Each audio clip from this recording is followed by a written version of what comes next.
Milwaukee, Monday, in the building. We are here. Be a voice.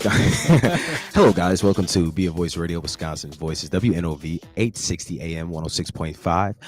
I am Brian Sanders from Wisconsin Voices, one of the forces out the camp. One of the many. Right, one of the many forces out the camp. Community outreach organizer, sitting here sideline or side by side, at the hip or whatever you want to say with Mr. My name is Joe Dray. I'm the policy director for Wisconsin Voices. Happy to be here. What's up, Joe? How you doing? Oh, doing good, man. What's going on in your world, man? We just talking about Debo was asking everybody what do we do for the Easter celebration. We even asked Debo. Is Debo still over there? Yeah. Oh yeah, I ain't going nowhere, man. Debo, what did you do first? We got to get it out the way. I was at church from sun up to sundown. Sun up to sundown church. Right. Did you Pert near, as old folks say. Yeah, we had the Easter bash on yesterday. The New Pitts Mortuary sponsored. So it was probably about 8 to 9 different national recording artists that were in town. So just a great day of service and good time and food. There was a buffet, man, that probably as big as the Rio out in Vegas, man. It's just plenty of food. Nice. Yeah, that's what I'm talking about. If you gonna eat for Easter, you gotta eat for Easter. What you finna say, Jermaine? Nah, it was just how you took that pause in between them words. It could have been, taken a whole different way. What you thought I said big ass. Hey, but you took that 5-second pause. I was trying to remember the name of the casino in Vegas, which is known for the world's largest buffet. Oh, I just had to make sure there was no FCC fines coming across the line. I apologize if it came off that way, sirs. But no, great time this week. In fact, Jermaine was there. Yeah, I mean, matter of fact, I'm still there. Right now, I'm still there. Because it's still going on in my head. Like I hear guitars and drums and a whole lot of singing. Was that the dudes? A whole lot of singling going on. Was that the dudes with the purple suits? Oh man, listen, man, it was this one cat. I do got to give props to because I know you guys want to get into the show. But Michelle Pitts on her commercial, she'd be like, "We gonna slow it down for Willie Rogers." Woo! Yeah. Listen here. I was in the corner wooing myself to when that cat Willie got up to sing, man. Willie is an older cat. He used to do a lot of work with Sam Cooke. Okay. And if you close your eyes, it'd be just like Sam Cooke was singing all over again, man. That's how good and seasoned that cat was. So Willie Rogers did a great job. And just overall, show, great concert, great show. Milwaukee came out and loaned me a couple dollars, man. I know you made a few bucks last night, so loan a brother $5, Miss Pitts. Appreciate it. I'm just saying, share some of that food you guys had. You guys keep talking about, and my family's back in Ohio. Wanted to say happy Easter to all of them back in Ohio, and hope they all had a great time yesterday. I didn't get any Easter food, so I don't have any of that good stuff to brag about.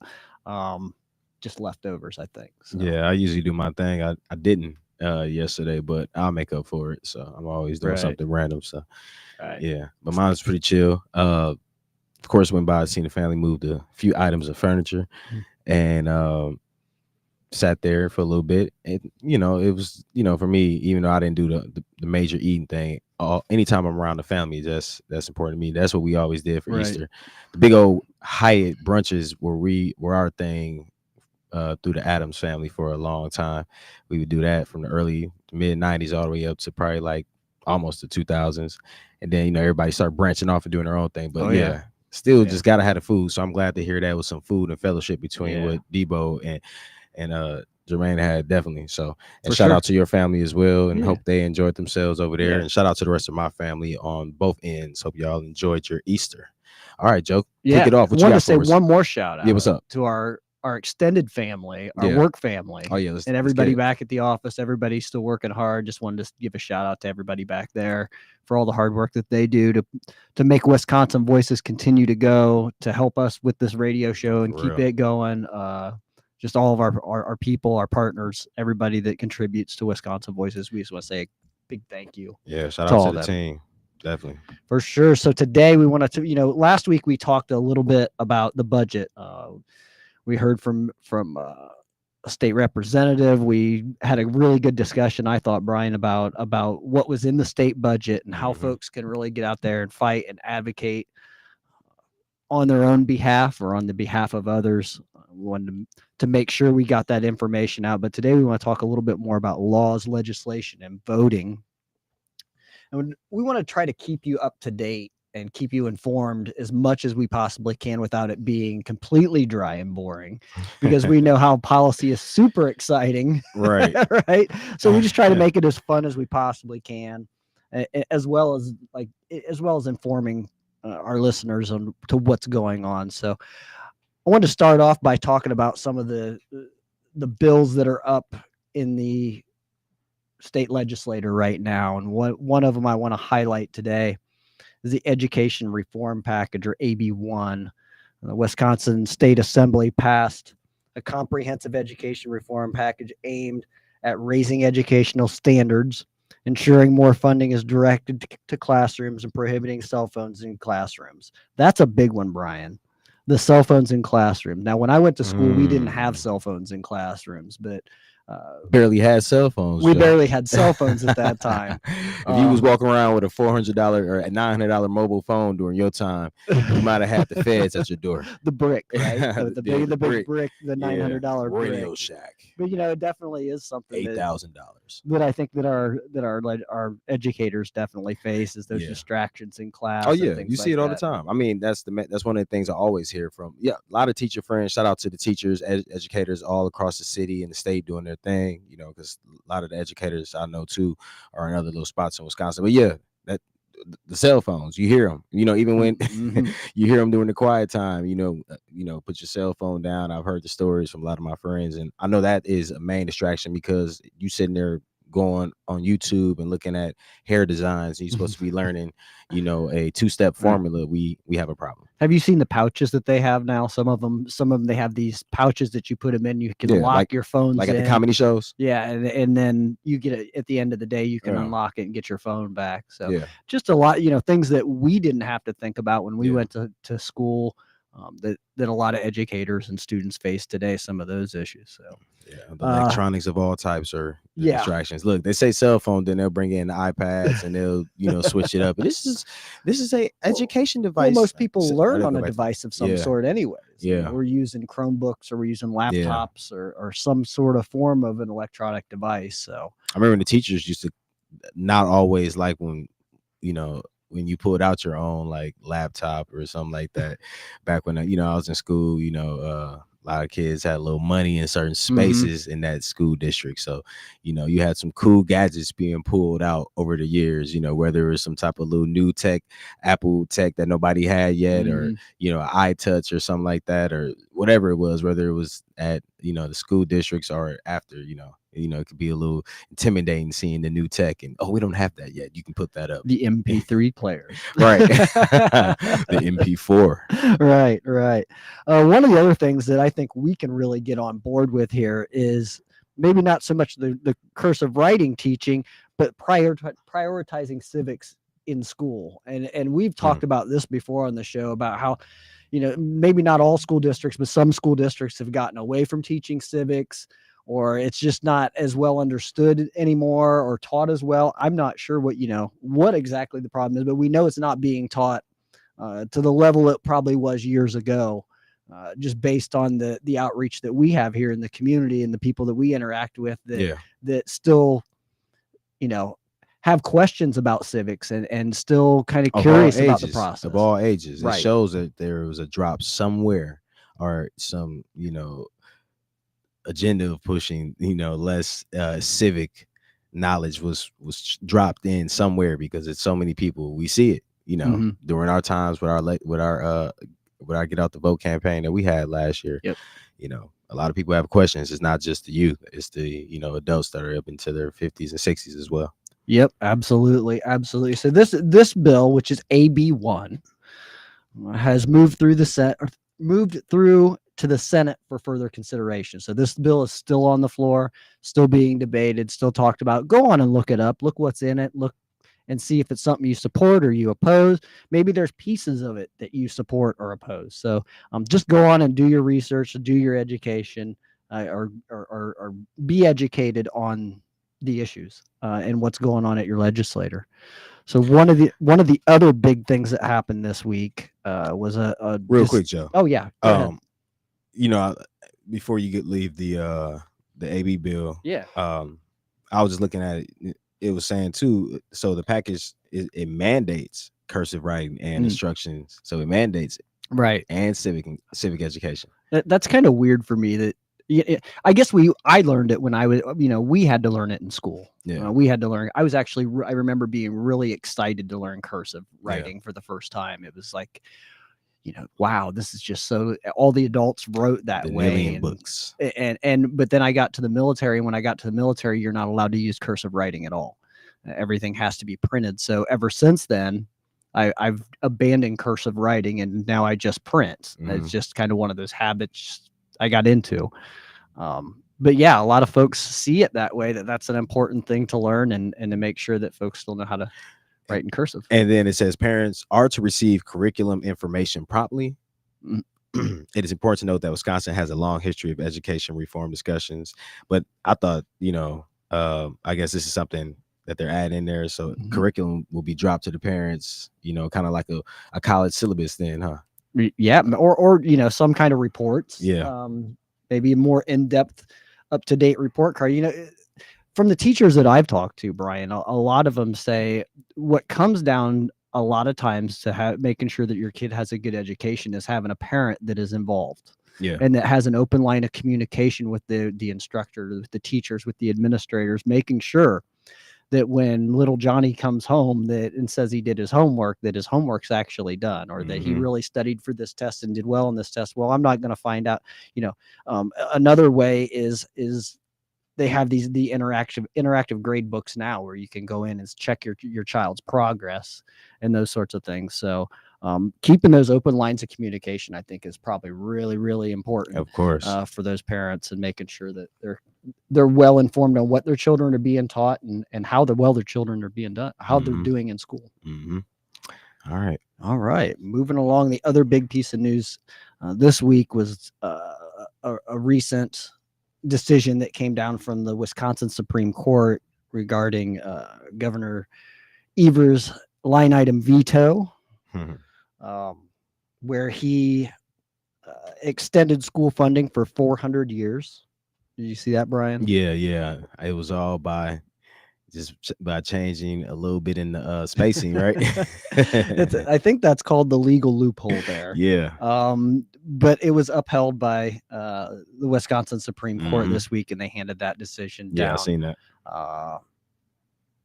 But there's also some legislation being kicked up at the state level as well to try to rein some of those powers in and rein some of those veto powers in. Yeah, I've seen that. So it's going to be a battle back and forth, but I think we can all agree that we need more education funding. I don't think that anybody can debate that argument that we need more funding for education. And that's one way to do it, I guess. Moving on to U.S. legislation, in response to the Trump administration's tariffs, the Senate on April 3rd introduced a bill called the Trade Review Act of 2025. And what this is going to do is, again, rein in some of that power from the executive branch and give it back to Congress, where it says that the bill aims to reassert congressional authority over trade policy decisions by requiring the president to notify Congress of any new tariffs, provide economic jurisdiction, and obtain congressional approval for those tariffs if they remain in effect past 60 days. So what you're seeing here is just Congress trying to gain back some of that power that has been centralized in the executive branch over the years, and rein back in some of that power. So just one of those other things you might want to keep an eye on. Also, we a few weeks ago, we had the SAVE Act that passed. I just wanted to go over that as well, because that's a new law. requires proof of citizenship. The bill mandates that individuals must provide documentary proof of U.S. citizenship when registering to vote in federal elections. States are prohibiting from processing voter registration applications for federal election unless the applicant presents valid documentary proof of citizenship. States must also establish alternative processes for applicants who can not provide such proof, allowing them to submit other evidence to support citizenship. So yeah, that's one of those things that has came and went and passed, and we also saw it, here in the April election in Wisconsin, where it was enshrined in the Constitution as well. So just wanting everybody to stay up to date, informed, make sure they know what's going on at the legislature, make sure they know what's going on in Washington. I know it's hard to keep up sometimes with everything, all the happenings that are going on and all the bills that are being passed and debated, but we try to pick out some of them that are important and make sure we pass them along to our viewers. Sure. Yeah. Yep. Awesome. So moving along, we also wanted to let everybody know about some of the committee hearings that are coming up throughout Madison this week. Today there's a joint committee for review on administrative rules. They're going to be discussing regulations related to the accommodations of election observers, related to the certificate and training of municipal clerks. So this has directly to do with our elections and with our election process and making sure folks are trained. Yeah, I see. This is this was a holding in a public hearing too. Yeah. Right. Yep. So just making sure that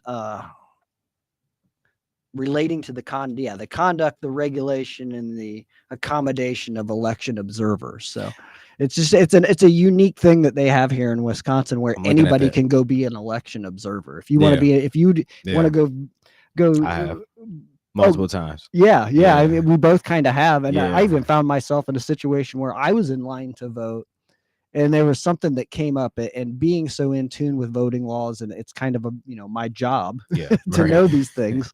There was an incident that was going on behind me while I was voting, and the gentleman had his student ID. And they were trying to tell this gentleman he had his driver's license and his student ID. And it was like, well, they're not going to take your driver's license because it's out of state. He says, but I have proof of residency here. He says, just my ID. Well, it ended up he could vote. Yeah. There was a little bit of, I wanted to turn around so bad, Brian, and be like, you can vote, you can vote. But yeah, so that's some of those things that election observers will observe while they're there. They also go to central count and watch the count to observe the process and raise any issues if they feel something is not right or unfair.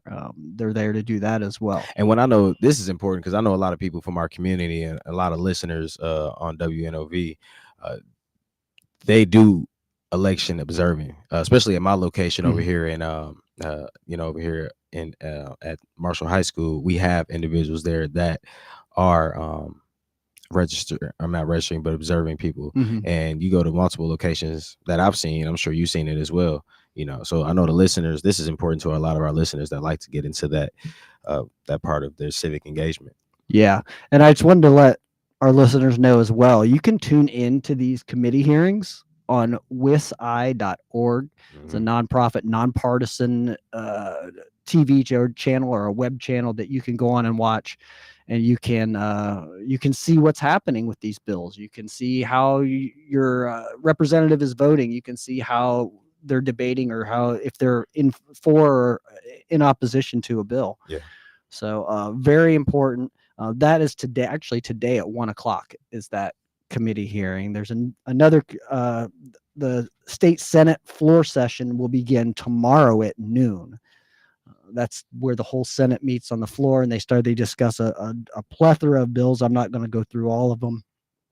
There's a number of bills that are up for debate and vote.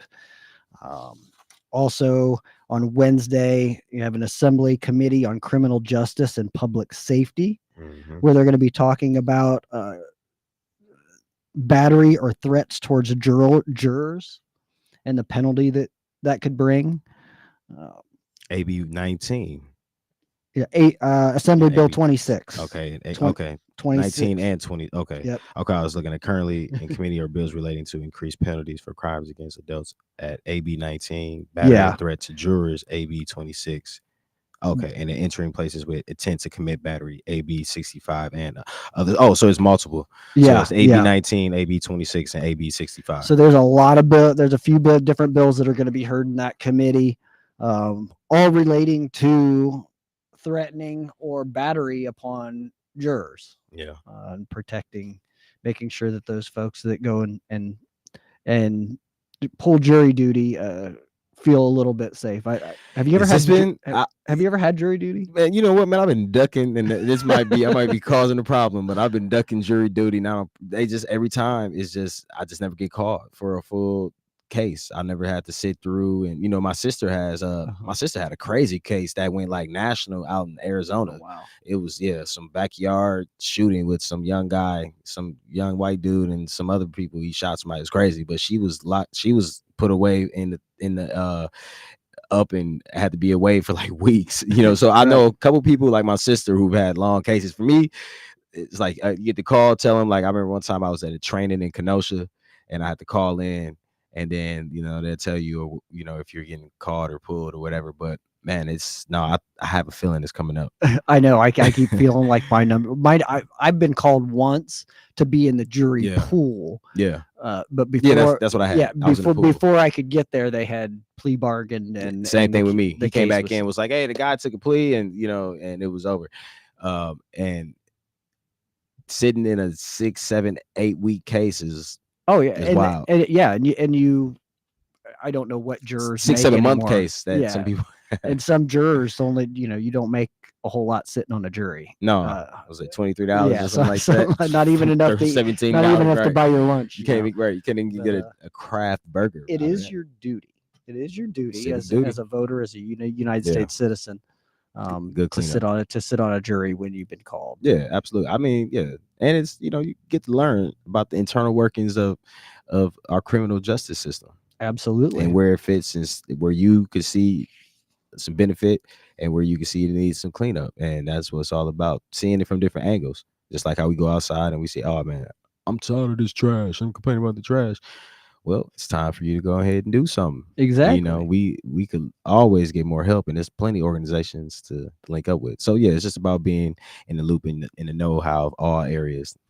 But I didn't know people were getting harassed that much. But I could see that. I could see it, but I didn't know it was to the point where the bill had to be introduced like this. Right. Where there's going to probably likely be special penalties if almost making them protected under the law to make sure that they can continue to carry out their duty as a juror without fear of repercussion for labeling someone, convicting someone or not convicting someone, and another party being angry. And I think we see that all too often in our society. When something doesn't go our way, we feel like we need to reach out and react that way. So you're right, Brian. It's unfortunate that we have to put laws in place like this to protect people, but it's necessary. Let me try to get through this real quick before our first break. Senate Committee on Health is going to be meeting for several different bills, one of them dealing directly with financial eligibility for Alzheimer's family and caregiver support programs. I know that a lot of our listeners are interested in that. Joint Legislative Audit Committee, Senate Committee on Government Operations, Labor, and Economic Development as well. So a lot going on in Madison this week. Definitely check out wisi.org. Go on, listen to a committee hearing, listen to the Senate floor, and what's being debated and what's going on, and try to stay informed as much as you can. I think that's going to do it for our first segment, Brian. All right, let's go ahead and take it to the break. We are on Be a Voice Radio, Wisconsin Voices, WNOV 860, 106.5 FM. We'll be back.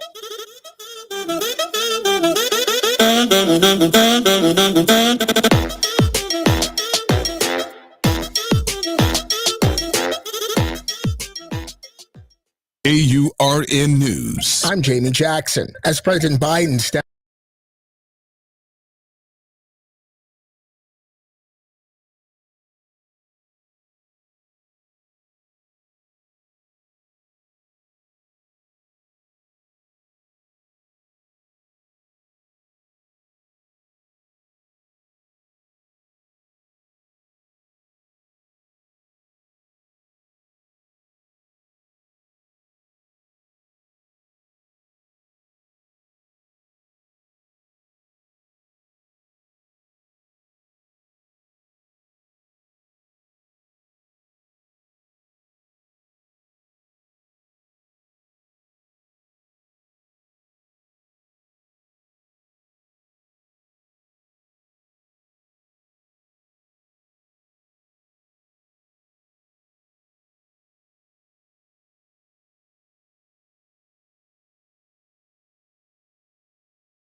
860 AM, 106.5 FM. I'm Joe Dray, Policy Director for Wisconsin Voices, here with my co-host Brian Sanders. And yeah, we were just talking during the break about the rain that we got the other day and the street flooding that was going on. We hear the workers out here working on the street, and we was asking whether or not they're fixing a Capitol Drive was pretty flooded. I know Water Street was flooded.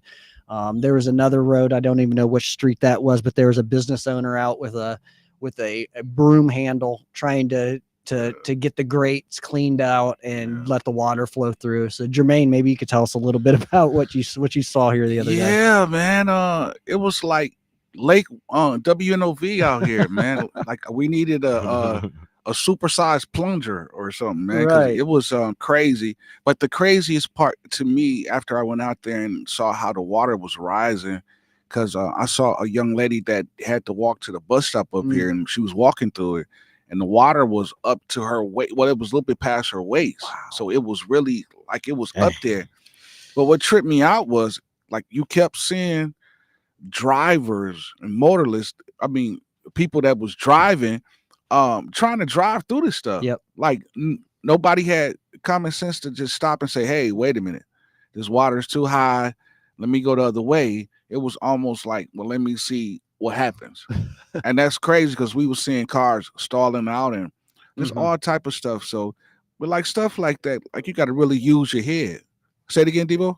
They towed 2 cars right out front here. Yeah, sure did. Yeah. And then a police actually pulled over a car after they told him to go the other way. He decided he wanted to just keep going through. And they was like, it was almost like that movie.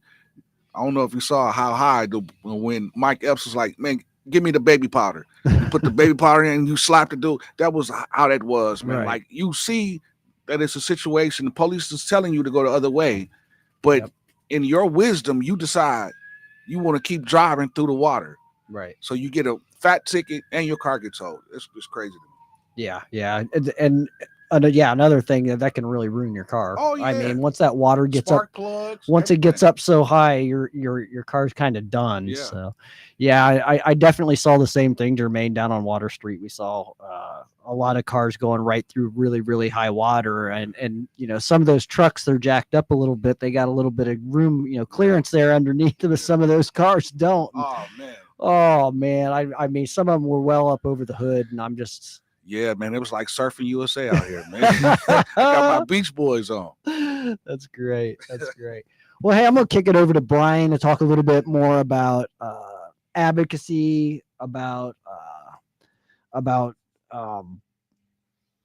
bringing people together, about organizing, about voting, all that good stuff. What do you got, Brian? Man, you know what? It's just important to always highlight to our people in Milwaukee that look, it's every year, every week, every day, there's something going on in our city or outside our city where you can, hop on. If you have a passion for it, if you feel like this is something that you want to engage in, if it's something you want to check out, something that you're curious in, we want to help support you in finding that passion or hopping on some of these the civic quest or this community quest of political enhancement and engagement and awareness that we're trying to deliver to the folks in Milwaukee.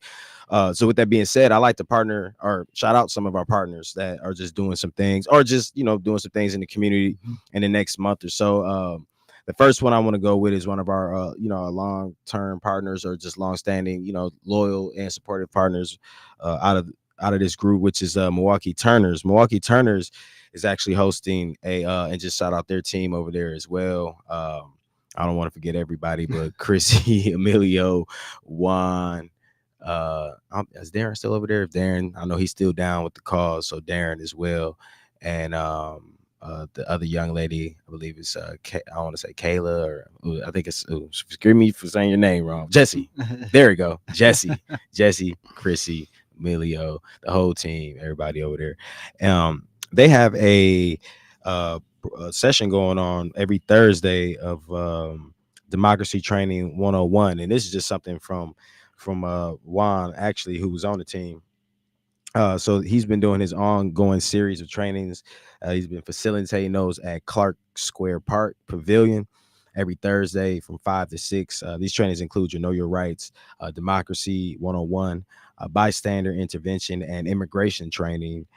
They're all offered in Spanish and English. So that is one. Another one that they have, and I think that's, shout out to the consistency from Milwaukee Turners, just knocking that out too as well. And we'll definitely be in contact with you just to support or assist in shouting it out or just getting it out to the community like I am now. Their second event that they want to share is called Knights and Kings. I believe they already had this one already, but just to highlight one that they did have was called Knights and Kings. It took place 4/12 this past or 2 weeks ago. It was with Milwaukee Fathers Making Progress and Your Move Milwaukee. And their goal was teaching folks of all ages on how to tie a tie, and also be giving away shirts, dress shirts, and suits with that event. So shout out to them for having that event. And then they also facilitated a discussion around healthy relationships led by Fathers Making Progress. And again, another one of our partners who's doing great work, getting our men in the community engaged. And from what I'm seeing with this generation, it is highly engaged fathers from the statistics that I've seen. Mm-hmm.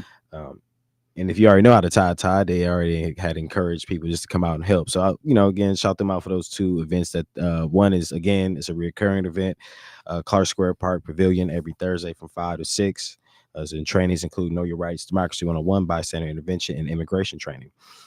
Another note, just another partner, I'll probably highlight them as well, and I'll make sure I get the the advertisement for their event. Lupus Has No Face informational event, May 3rd, 2025. Now we know how important the awareness of all the health, whether it's lupus or any of the other ones that affect us in the community, diabetes type 1, type 2, and everything else. But Lupus Has No Face has an informational event May 3rd.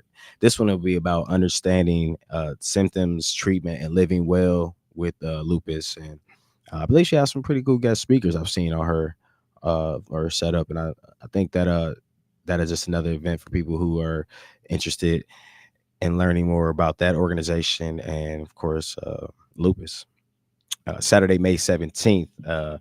This is another partner I would do. This is one of our former partners through Ex Fabula, but she went on and started her own organization, Aaliyah.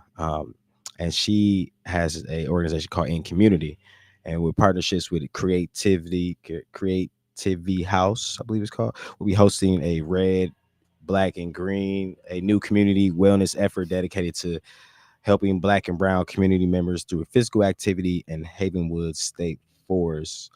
So that'll be May 17th, and that's just like a piloted event, but it's an opportunity for people. If you have an organization or if you have something that may want to support the Havenwood Park that day, May 17th, if you are interested in getting in contact with Aaliyah, I can definitely set that up as well if you want to be a vendor at that space. And that's over at Havenwood State Park, and it'll be called Red, Black, and Green, a new community wellness effort. I think I tapped in with all the ones I wanted to on that tip. Awesome. Man, Brian, you sure stay busy with all of our partners, all the events that they have, and man, you do such a great job communicating with them. I appreciate that. I'll try. My thing is, Joe, and this is just talking, straight from the heart. I be trying to find as much as I can, and I really don't be knowing as much as I really should. And again, this is all about breaking down those silos.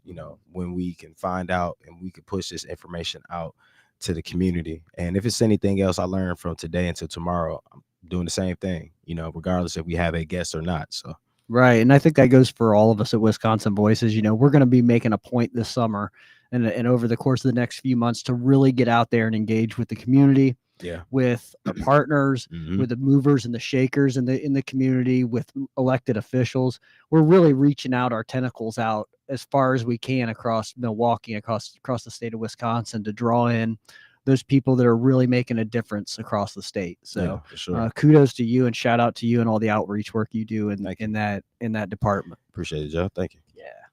So still staying on the topic of laws, legislation, and voting, I want to go over a few you know, a lot of folks may say, I haven't voted in a long time, and things look a lot different than they were the last time I voted. So I just wanted to go over some of the different changes that have happened over, you know, the course of the last few months, the last few years. One of them that is most prominent and probably freshest in our mind is the voter ID requirement enshrined in the Constitution that was voted into law on April 1st, 2025. We approved that law through a vote. The amendment actually passed with nearly 63% support, reflecting a strong public endorsement of the existing law. There's also a ban on private election grants in response to the 2020 election, where private donations were used to fund election administration. Voters approved a constitutional amendment prohibiting such funding. Decision aims to prevent external influences on the election process and was obviously championed by one side of the aisle. But I think that we could, you know, I think that if we look back, if there are any lessons to learn about the last election that we went through, we learned that outside influencers typically are not looked at too well in Wisconsin. Wisconsin voters are very smart. They're educated. And they know what they're voting for and voting on. So I think I speak as a Wisconsinite now. We don't need anybody from anywhere else telling us how to vote or what to think. No, man. I'm being as careful as I can with that. Did you catch that, Brian? Yes, I did. Good job, sir. Good job. Thank you. Get you some treat from the lobby when we done. Oh, I'm going to. I do every time. But another thing that you may have noticed is the ballot drop boxes were reinstated. So the use of absentee ballot drop boxes has been a contentious issue. In 2022, the Wisconsin Supreme Court banned drop boxes. However, following a 2023 election that shifted the court, the ban was reversed in 2024, allowing drop boxes to be used again. We saw them come back just in time for the presidential election this past November. I think they were pretty well used too across the city. I think a lot of the drop boxes were well used, and yeah, our elders, our people that, you know, can't really travel that well, you know, our people that are using electric equipment, wheelchairs, whatever, they need those, because if you stay a mile away and you got an electric wheelchair, yeah, that drop box is everything versus your 2-3 mile away, you know, voting location. So absolutely, sure. And that's just one example. That's one example. Yeah. Yeah. I mean, our elderly, I think our elderly population are some of those that use them probably more than a lot of other folks. And the ones that's the caretakers, because the caretakers in my family, shout out to my lovely caretaker in my family and the caretakers in my family and close families. Yeah, they use those drop boxes. I know that for a fact. Yes. I can pull up, drop it, go right back to the house. I ain't got to worry about shooting all the way over across town, right? Across the district. Right. And yeah, because, you know, it's easy for you and I to hop in our car and drive somewhere and go vote early or go vote on voting day. But for some of our population, it can be more difficult, more challenging. They have more hurdles to overcome. Having that drop box in their neighborhood or around the corner makes it just so much easier to be able to drop it. And let's not forget, excuse me, because I don't want to be too loud in this, and let's not forget about not just the elderly and great, because, you know, we love, but, you know, the young adults that in the middle, you know, 20s, 30s, 40s, 50s, and every in between that, or everywhere in that have to use the drop box because their disabilities, right? Basic disabilities. I mean, you know, I know we focus on the elderly, which we should, because they're the ones that pave the way for, you know, a lot of things when it comes to voting rights, etc. But shoot, yeah, we got a lot of young adults that have disabilities of all types that, you know, if they are voting, they definitely need those drop boxes probably just as much. And I'm sure that, you know, that population is increasing with, you know, shoot, I'm 38 now, so right. I think we've learned that the more options we give folks to vote, the more the different ways, the different types, the different times, the different locations, you get more participation. And at the end of the day, that's what we all want. We want everybody participating in the process. We want 100% voter participation. And that's our goal. That will always be our goal. Make it easy for the people. Absolutely. The easier we can make it, the more we can get into the ballot. or into the ballot box.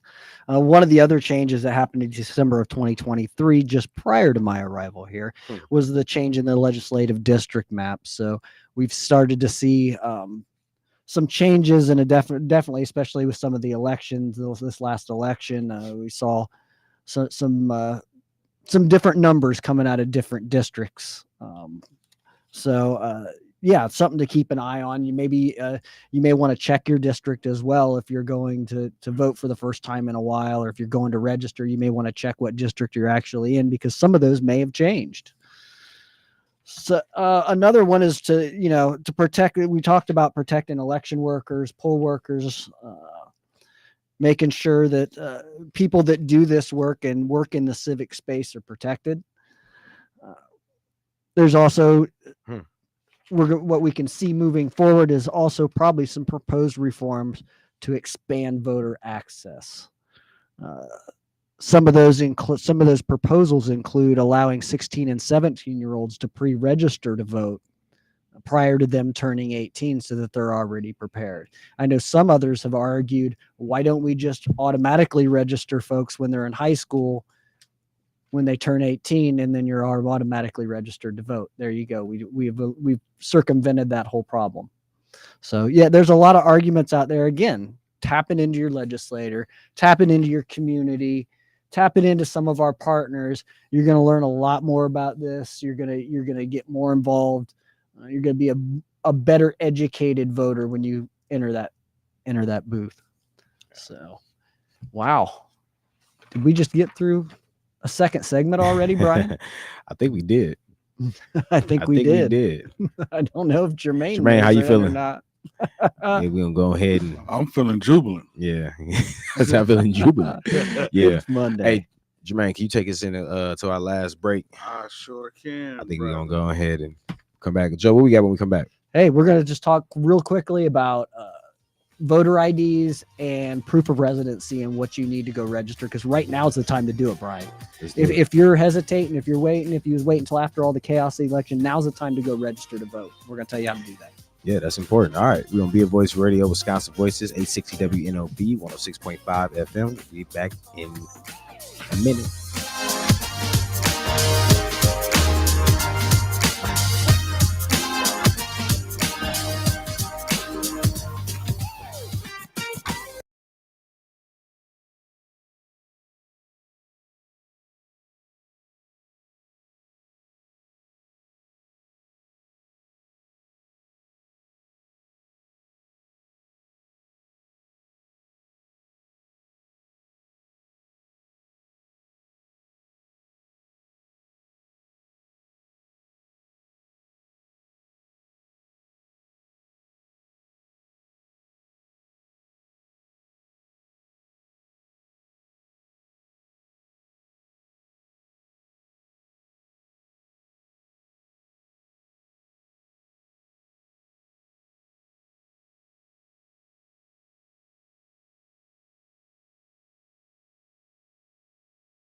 Point 5 FM WNOV, The Voice.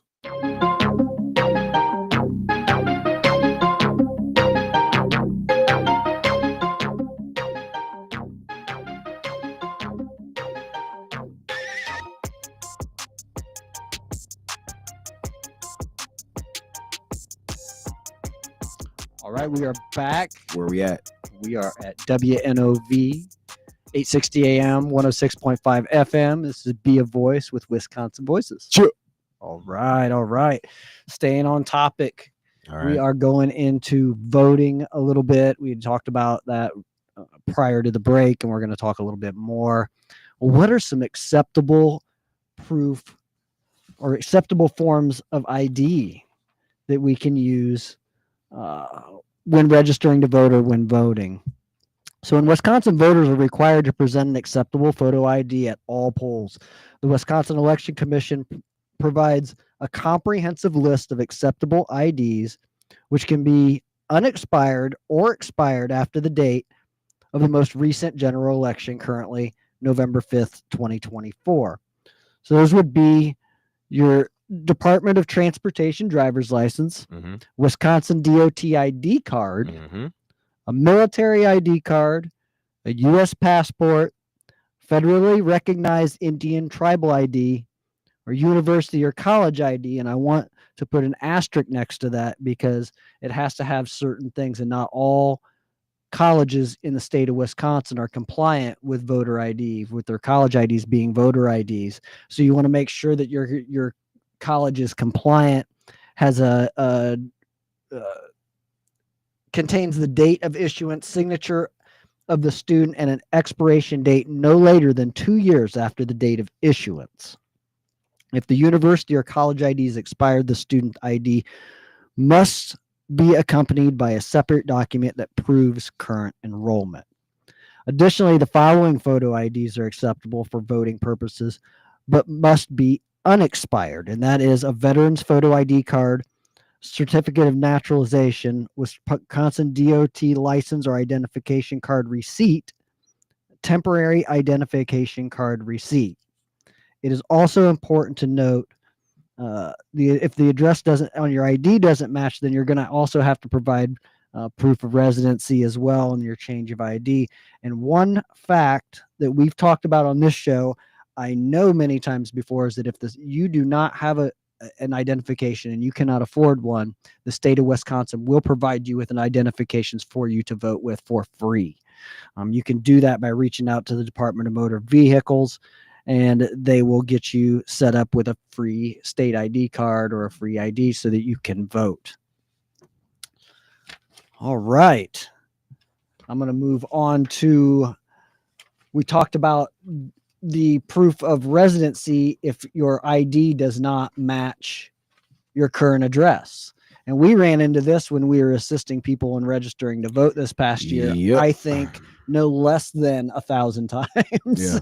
Yeah. For real. In the fact that, I mean, my driver's license, I just moved here a little over a year ago, and my ID doesn't match where I currently live. So I have to either go change my ID, which is costly and expensive, or I have to provide proof that I changed my residence. So there's certain criteria, certain pieces or documentation that you can use to prove your residency. Acceptable proof of residency are a current or valid Wisconsin driver's license that has your current address on it. The official identification card issued by the Wisconsin government body. Employer issued photo ID card. This card must be issued in the normal course of business and bear your photo.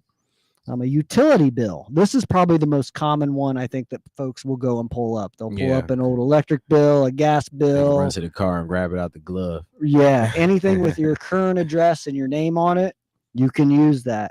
Here's another popular one: is a bank or a credit card statement. Another one you can go to the car for. You can go to the car. You can even stop at the bank and say, "Hey, can I get a printed out bank statement so I can go register to vote?" Paycheck or pay stub, as long as it's within the last 90 days. Same way with the bank statement. The bank statement had to have been issued within the last 90 days. Real estate tax bill, your residential lease. So if you're renting and you have a lease agreement, you can bring that lease agreement. Government issued documents such as correspondence from the federal, state, county, municipal, or tribal agencies. And as well as for unhoused individuals, you can get an affidavit from the Social Security Agency, as long as it has the agency's letterhead identifying the voter, and describing their residence.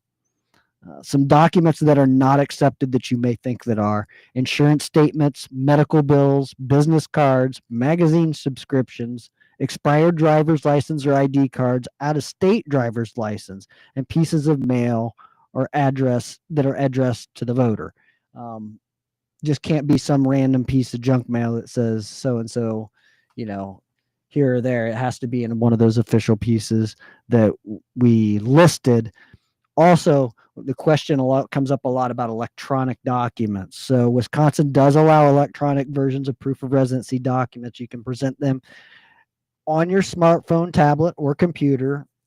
However, ensure that the document is legible, includes all required information. And I will put in one more asterisk behind that, is that your lease agreement cannot be used electronically. You have to have the physical copy of that lease agreement.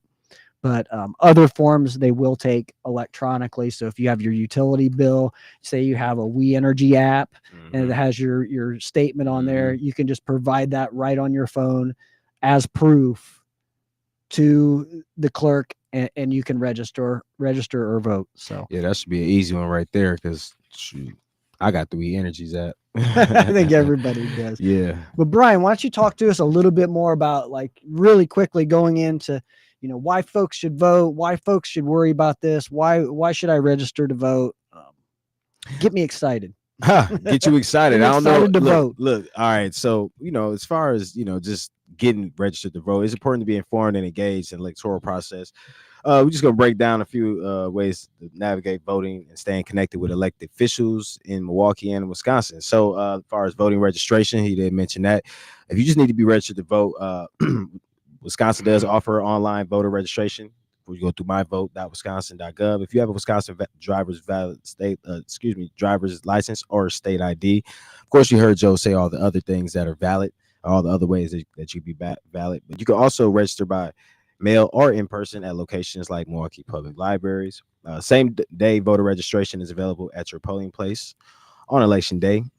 For our absentee voting, you can request absentee ballots online. We always talk about myvote.wisconsin.gov. By mail or in person at municipal clerk's office. Wisconsin law requires photo ID for absentee voting. Yep. Using My Vote Wisconsin website to find your polling place and see what's out there for your ballot. Some key resources. Again, the website, we said myvote.wisconsin.gov. City of Milwaukee Election Commission. It's another local resource, provides specific information for Milwaukee residents. You got Wisconsin Election Commission for statewide election information. Keeping up with elected officials, you got My Vote Wisconsin. This website allows you, again, we talk about My Vote Wisconsin. Many elected officials hold town hall meetings. We know we were talking about that the other week, just getting involved, getting engaged. It's another way of just starting to get involved, getting engaged. Is the town hall meetings. Elected officials, you got their contact information usually available on the websites, or you can download some type of card or information or PDF. Websites for the state of Wisconsin and the city of Milwaukee are valuable tools for contacting and finding information about elected officials, especially for you that have some concerns or some things to say. This is a good way of getting in contact. Your local news and papers as well. A lot of our local news stations have, political corners or segments. So making sure that you getting involved and just paying attention to what they're talking about, seeing what's going on locally. You always check something out. And I know Wiz Politics has a lot of options as well. But overall, my biggest thing is just wanting to keep you engaged and get you motivated for these upcoming elections and these events that our partners and Wisconsin Voices will be hosting. We have some things coming up as well that we just want you to stay tuned with, and give us a chance to show you that we are consistently supporting the community and civic engagement, and just supporting our partners, whether it's political or social engagement as well. So all right, that's the closing on that. All right, that's going to do it for today. Thank you guys for joining us. We will be back tomorrow from 11 to 12. This is WNOV 860 AM 106.5 FM. We'll see you tomorrow.